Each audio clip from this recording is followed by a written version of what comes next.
जय मातेश्वरी। आप सभी को नवरात्रि की हार्दिक शुभकामनाएं। आज 3 अक्टूबर से घर घर में मां जगत जननी दुर्गा महारानी विराजेंगी। मुंबई महाराष्ट्र से मेरे एक शिष्य अखिलेश रावत जी का प्रश्न आया है। वह पूछ रहे हैं कि दीदी, हम मां भगवती की पूजा आराधना करना चाहते हैं, लेकिन आज के व्यस्ततम समय में समय निकालना बड़ा मुश्किल हो जाता है। समय का अभाव हमेशा बना रहता है।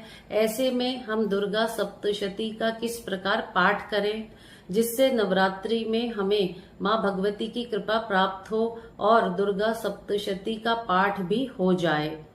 प्रिय अखिलेश जी, शायद मां भगवती जी ने अपने भक्तों पर अनुकंपा करने के लिए ही आपके द्वारा यह प्रश्न पूछवाया है, जिससे अधिकतम मां भगवती जी के भक्त दुर्गा सप्तशती जी का पारायण यानी कि पाठ कर सकें।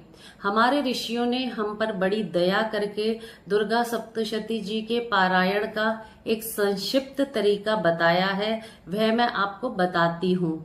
इस तरीके से आप दुर्गा सप्तशती जी का पारायण यानी कि पाठ पूरे तरीके से कर पाएंगे और मां भगवती दुर्गा जी की कृपा भी प्राप्त कर पाएंगे। तो चलिए जानते हैं कि क्या है सही तरीके से दुर्गा सप्तशती जी का पाठ करने की विधि।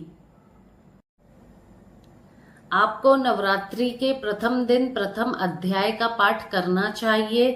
नवरात्रि के दूसरे दिन अध्याय 2 और अध्याय 3 का पाठ करना चाहिए। नवरात्रि के तीसरे दिन आपको अध्याय 4 का पाठ करना चाहिए। नवरात्रि के चतुर्थ दिवस पर अध्याय 5, अध्याय 6, अध्याय 7 और अध्याय 8 का पाठ करना चाहिए। नवरात्रि के पंचम दिवस पर अध्याय 9 और अध्याय 10 का पाठ करना चाहिए। नवरात्रि के छठवें दिवस पर अध्याय 11 का पाठ करना चाहिए।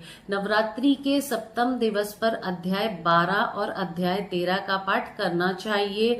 इस प्रकार नवरात्रि के 7 दिनों में दुर्गा सप्तशती जी का पाठ पूरा हो जाता है। अष्टमी के दिन यथासंभव सिद्ध कुंजिका स्तोत्र का पाठ करना चाहिए। इस प्रकार समस्त दुर्गा सप्तशती जी का पाठ करके आप मां भगवती दुर्गा जी की कृपा प्राप्त कर सकते हैं। जय माता की।